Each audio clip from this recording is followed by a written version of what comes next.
beautifuls, this is Aromie here, and we are back with Lucid9, the game that I'm slowly getting irritated at, because what is going on? Are we gonna dive into the game or what?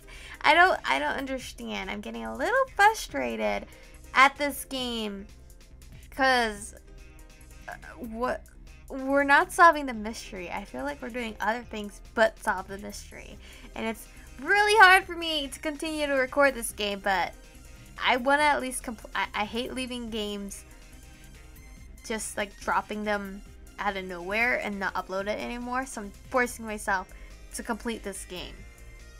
But you're not looking so hot right now, Lucid9.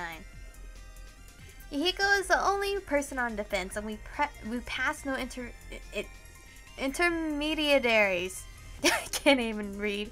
On our way here, paired with Masato's personality, it's highly likely that 3 people are on assault, so Mizaki will be overrun. They probably have the flag by now. Oddly enough, I can respect her at the moment. She seems to know what she's doing. Well, where does that leave us? We'll have to kill them on their way back. Akira, come in. What's your status? Akira! Right, their comms must have been shot before they could alert us. We're on our own, Yama. So what's the plan? You take the red flag and sprint back to our base as soon as possible. I'll hold them off while I can. But that's suicide. She draws her chin up and gestures to the entrance. Then it shall be a worthy sacrifice. Now go, and don't look back. Every passing second is a second wasted. The pulsing warble of laser guns draw closer. I obligingly dive around the corner and scoop the flag into my arms as Elizabeth screams, "Long live the resistance!" Maybe she's taking this a little too seriously. Well, I guess it's up to me to get the flag to our base before Masato gets back to his. Masato's in the track team though, bro. I sprint at a full pace, winding through the simulated campus as I hear Elizabeth goading the other team into chasing her. With the flag in tow, I haphazardly make my way back to base. I have only got so much time before Elizabeth is shot. I'm hit! Looks like Masato actually left someone behind as a guard. I swing around just in time to see a small figure diving behind cover. Crap, my health is at 50%. At the very least, I've still got a few chances left. Admittedly, laser tag would be pretty boring if I followed a one-shot, one-kill system. My grip on the pistol tightens as I peer for my little refuge. I line up my aim so that if the guard emerges, I have a chance to take them down first. I can't react fast enough. Neither of those shots hit. It sounds like she's just walking. When the guard darted from cover to cover. 4 shots left, and it feels like I couldn't hit them even if my gun was full. Bro, she is just walking. I'm down to 25% of my health, maybe 20 meters away from capturing the flag. After all, Elizabeth's hard-earned work too. Ah, screw it. I charge towards the back table, ignoring the danger behind me, standing around like that is just going to get me killed. I dive behind the nearest piece of cover as I hear the enemy's laser pistol blare to life. It's down to the wire now. Final chance, right? I mean, she has to run out of ammo. I stand up, blindly fire my remaining shots at the figure that's just a few feet away. The figure drops their gun into me as a dead icon pops up over them. I'm dead. With that, Arai places her gun on a nearby bench and pulls out a peach to munch on without a second thought. Where did you get that peach from? Apparently getting killed doesn't mean much. That was somewhat anticlimactic, especially given how lucky I was to have shot her despite me firing haphazardly. Beggars can be choosers though. I promptly plant the red flag on her stand. It glows in response, and after a second of humming, clicks into place. A clear high tone brings the game to a close. Game over! A victory to blue! The hell? Please exit the room. But I got the flag! Please stop arguing with an artificial voice and exit the room. Masato's grumbling is prominent, but I notice dark shapes converging at the exit. Guess I'd better follow them. It takes a few moments to adjust to the blinding sunlight. Still, everyone seems to be fairly happy. Everyone except Masato, of course. We're the rightful winners! Well, we would have been if someone didn't go on a wild goose chase instead of returning the flag. I was gonna, as soon as I caught up to the trash talker, I mean. You probably shouldn't complain. Amidst the commotion, I noticed that Elizabeth is strangely quiet. I was expecting her to gloat with her victory, maybe toss in a few snappish better than thou comments here or there.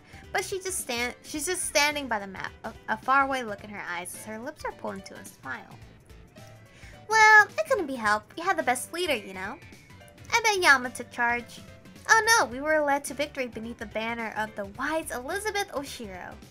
She came up with all those fancy tactics and everything. To everyone's surprise, Elizabeth blushes slightly and lowers her head. Really? Good job. Thank you.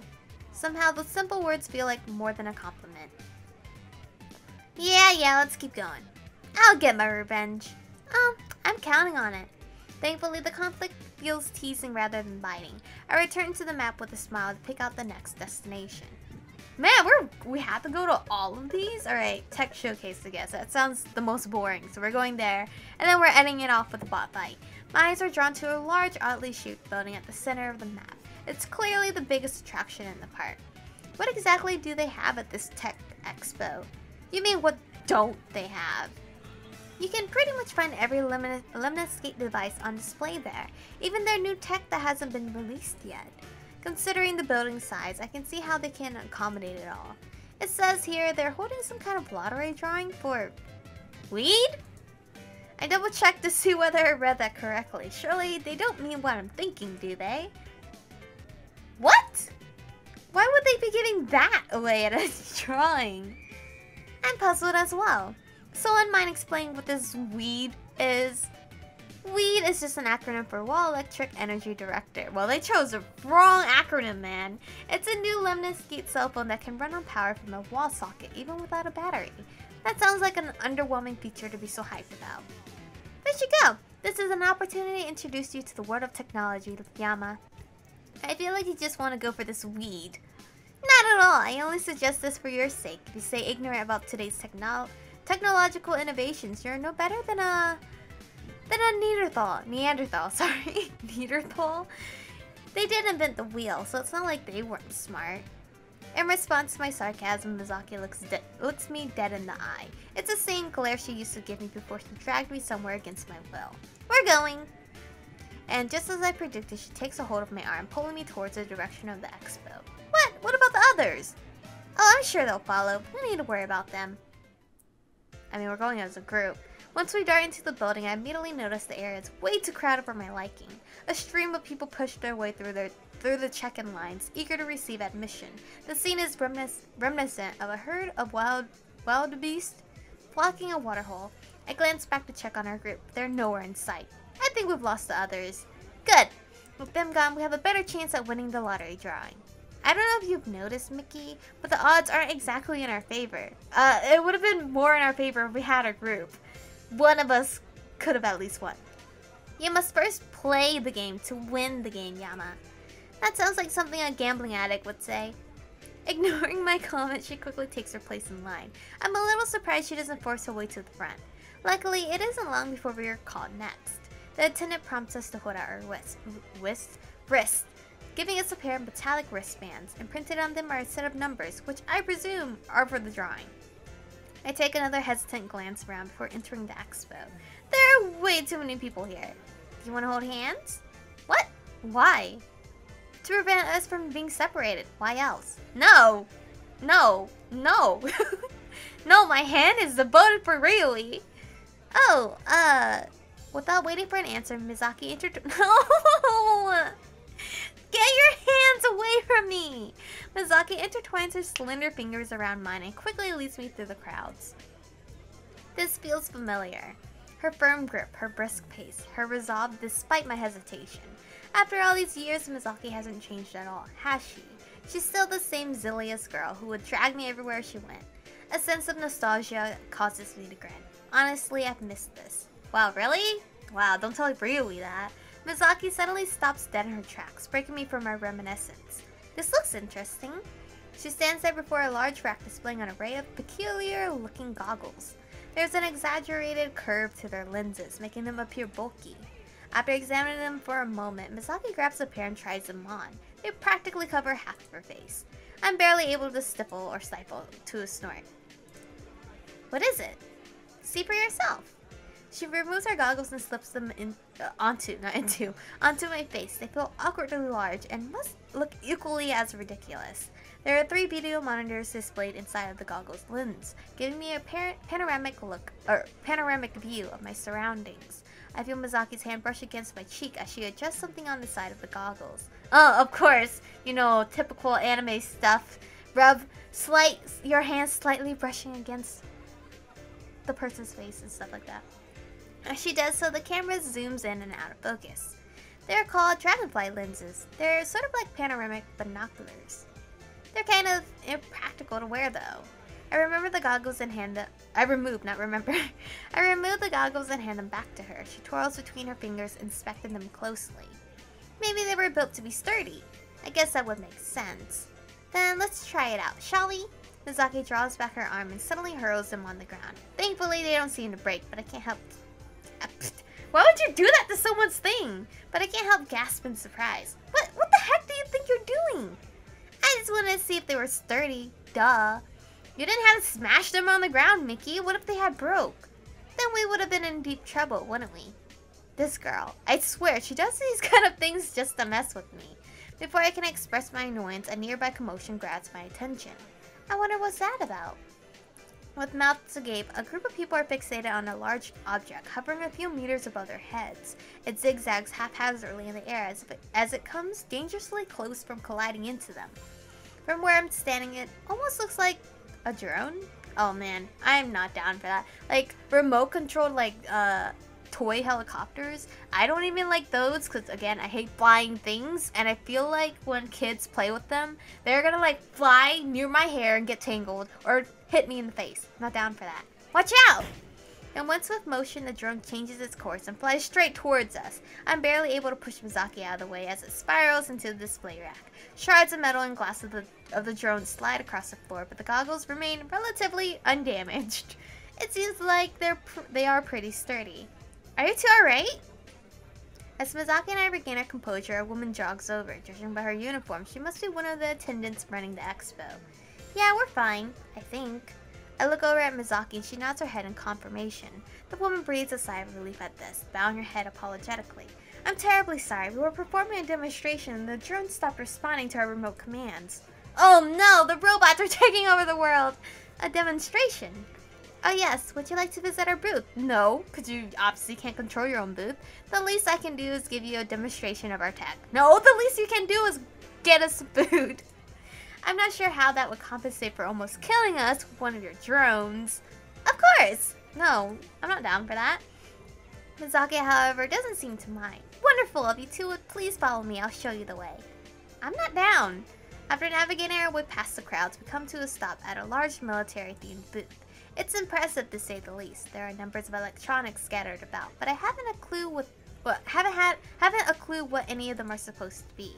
It's almost like someone just dumped a pile of scrap parts together and claimed it was a state-of-the-art equipment. Or maybe I really am a Neanderthal who doesn't understand technology. The attendant places the drone, or rather what's left of it, on the counter. She takes a moment to examine the inside of the machine. With a solemn expression, she mumbles something under her breath. The Akaris are definitely not going to like this. Did I just hear her say the Akaris?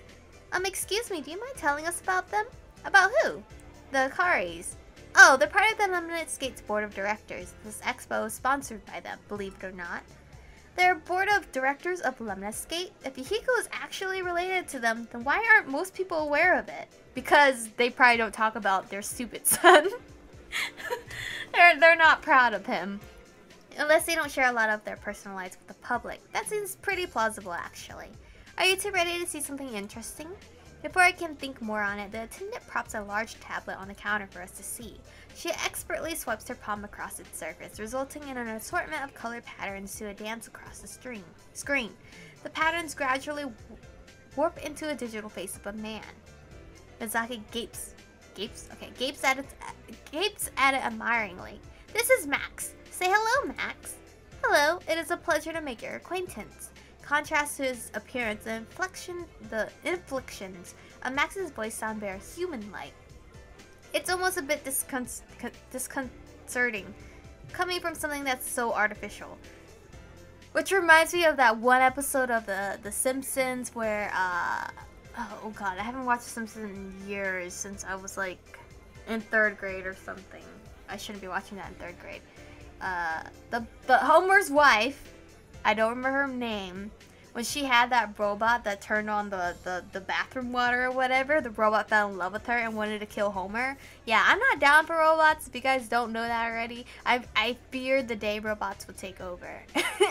But this is where we're going to stop for today's episode. I'm not down for robots at all. Are you guys down for robots? I feel like they're gonna take over the world one day. They're not gonna be as cute and adorable like Wall-E. They're gonna come after us because we're using them because we're lazy. Anyway, thank you guys for watching. Stay beautiful, and I will see you guys in the next one.